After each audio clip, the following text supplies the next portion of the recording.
Hello and welcome to the My School Adventure podcast. I'm so glad you can join us here today. My guest today is Sarah Weir, the Vice President of Woodhill State School PNC, and we'll be talking about their major fundraising event, the Woodhill State School Billy Cart Derby. So welcome to the show, Sarah. Thanks, Melanie. Thanks for having us. Well, I'm really excited to have you here today to share your event with my listeners, Sarah. Because billy cart racing sounds really dangerous in this era of padded playground safety, and yet your school supports this as their major fundraiser, which I think is really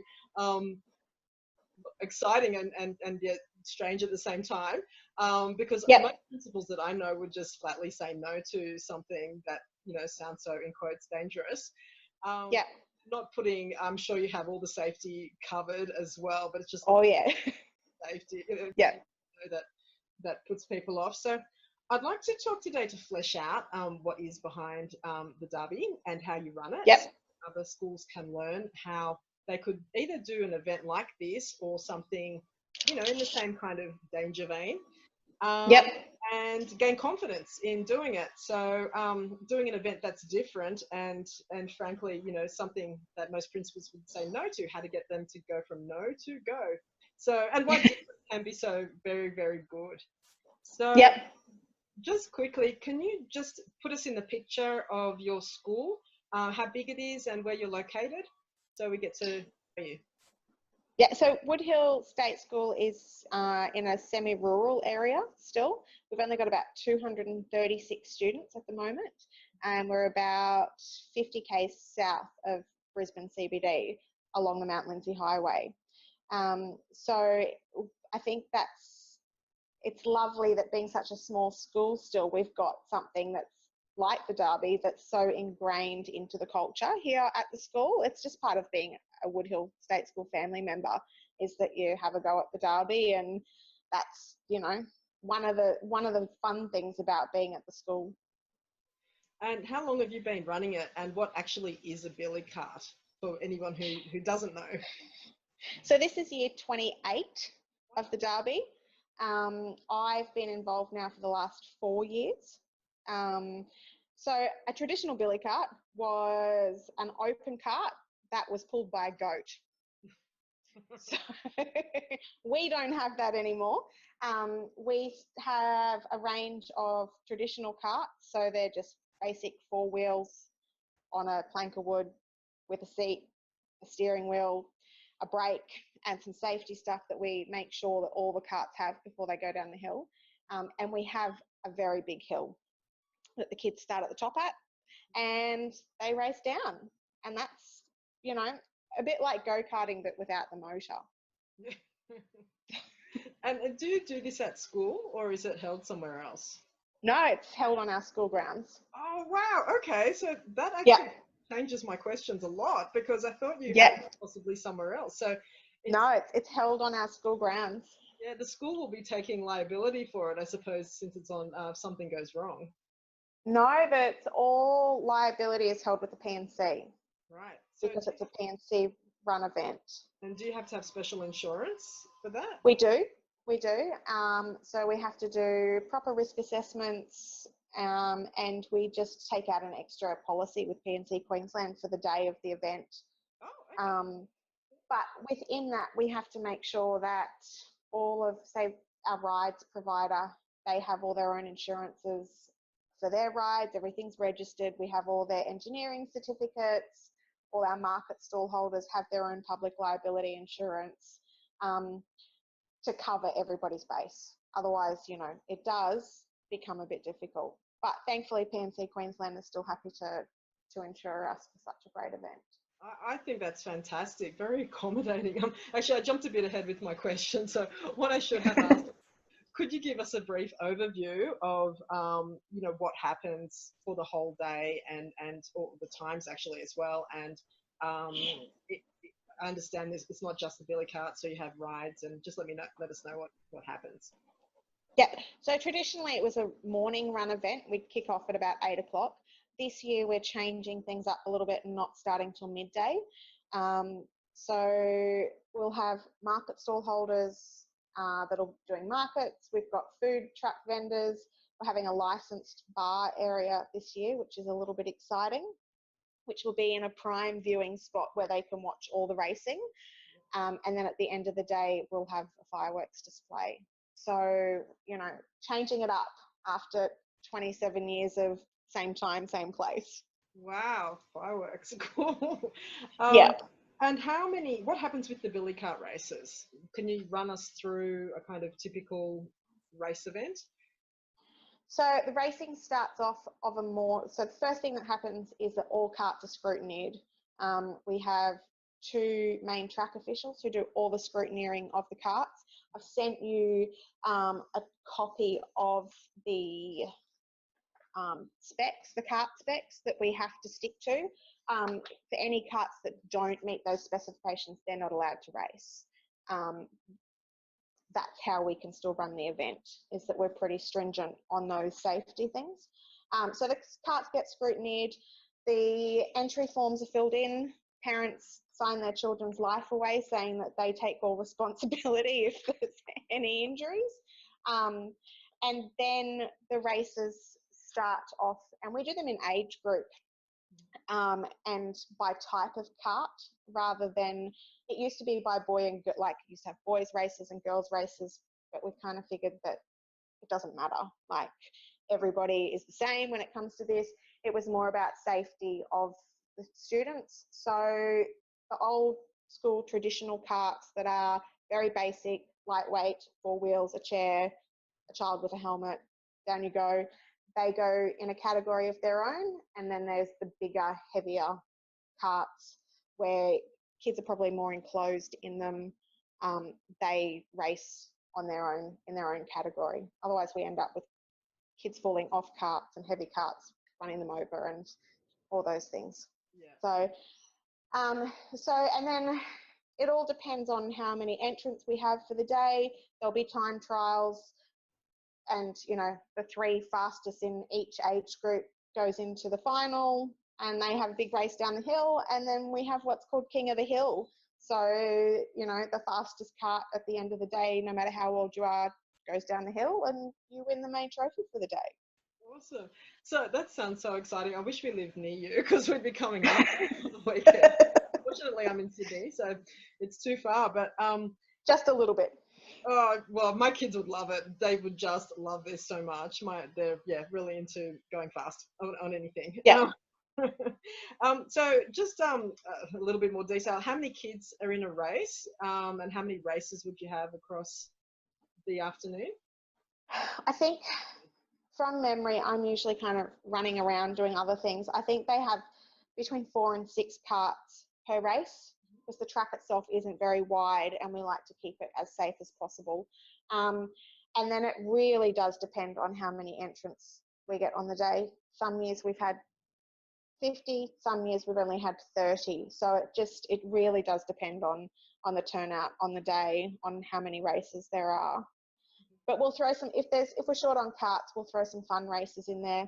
A couple of years ago, we had our local member of parliament and a couple of police officers get in a cart and go down, and the school-based police officer was here with his radar gun and was able to time the fastest cart and stuff like that. So we have a lot of fun with it as well.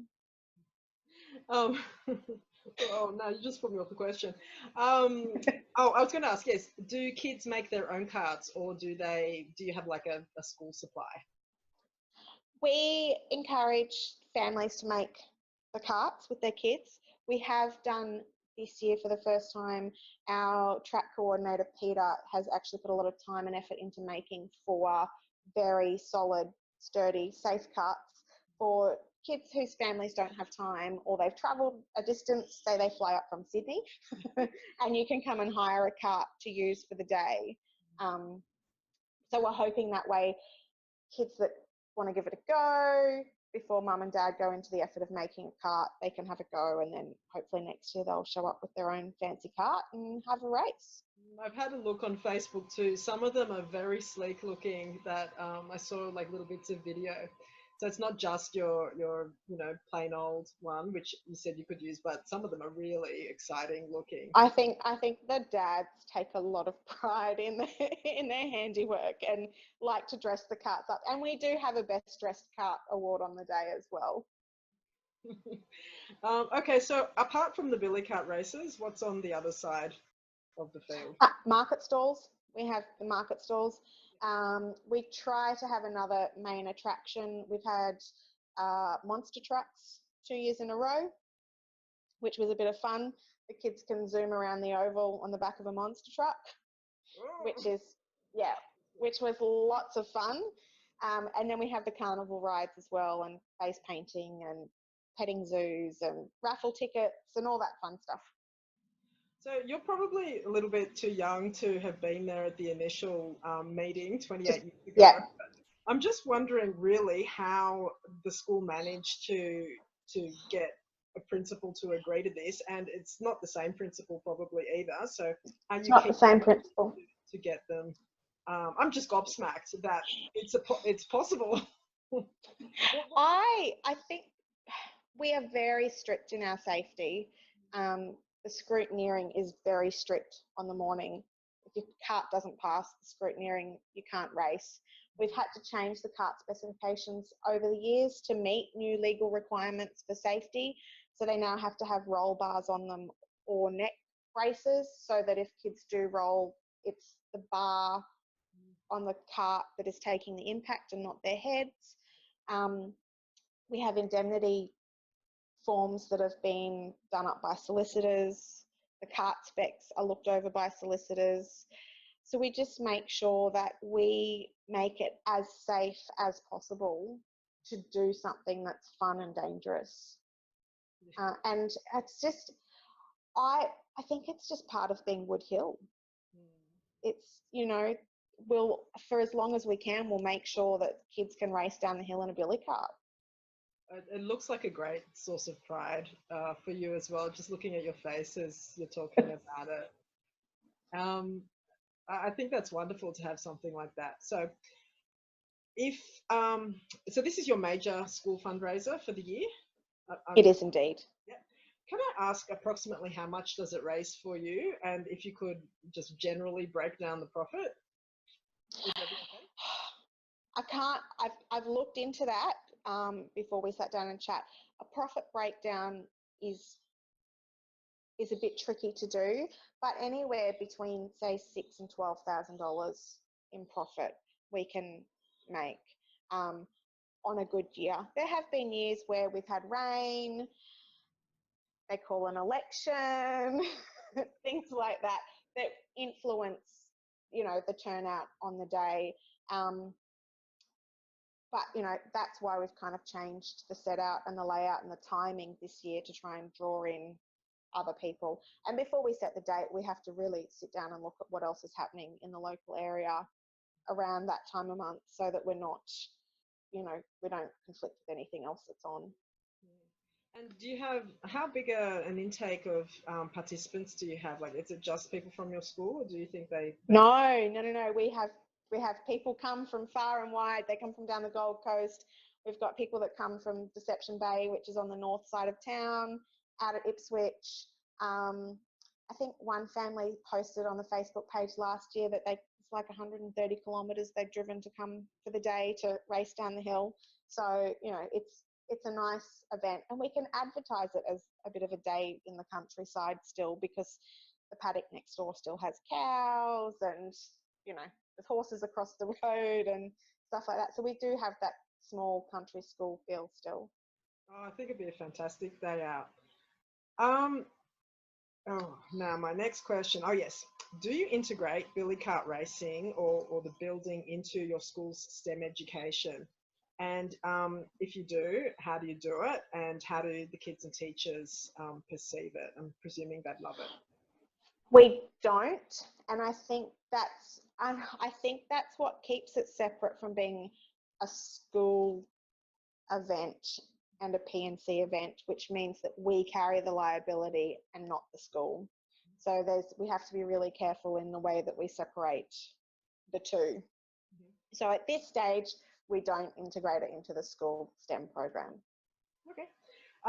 So if other schools would like to set up a billy cart on their own hill, what would the basic steps be that they should do?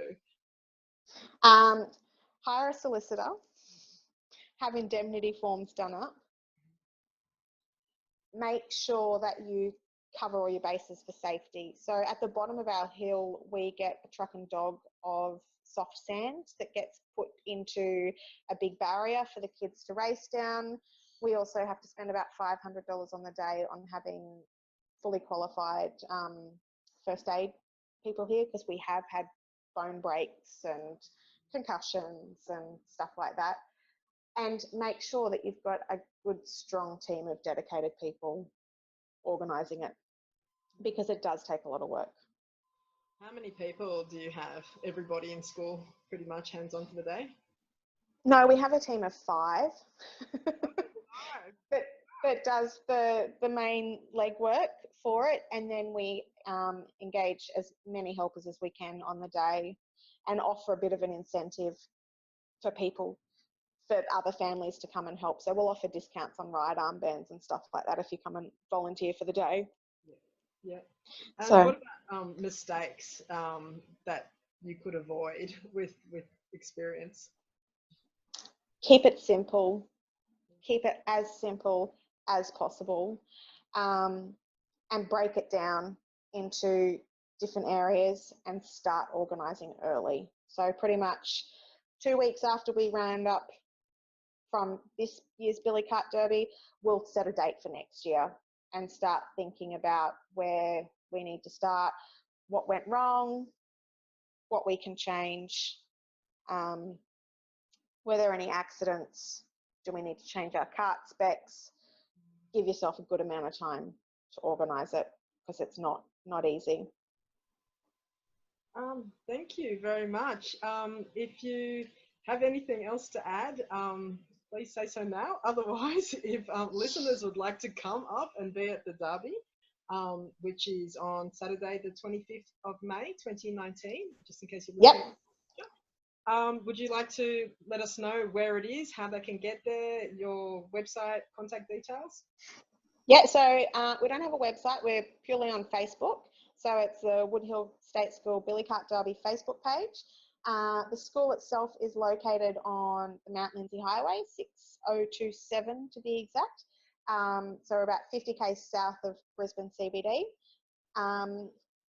If you want to come, be involved, hop on the Facebook page, check out cart specifications. It's not too late to start building.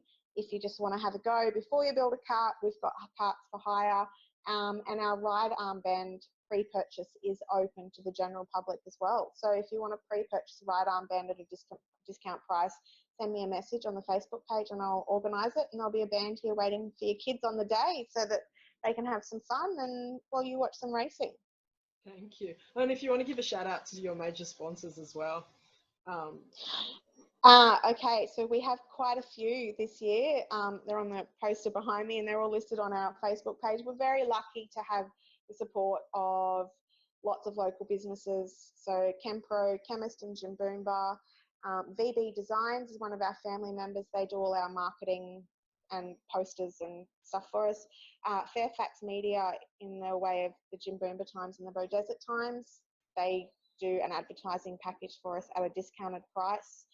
John Krause, our Scenic Rim Member of Parliament. Scott Bookhouse, our our federal member for Parliament. They're always big support. Beaudesert RSL. We've had a few transport companies come on board this year. They had a little bit of a competition between themselves who could sponsor the most money.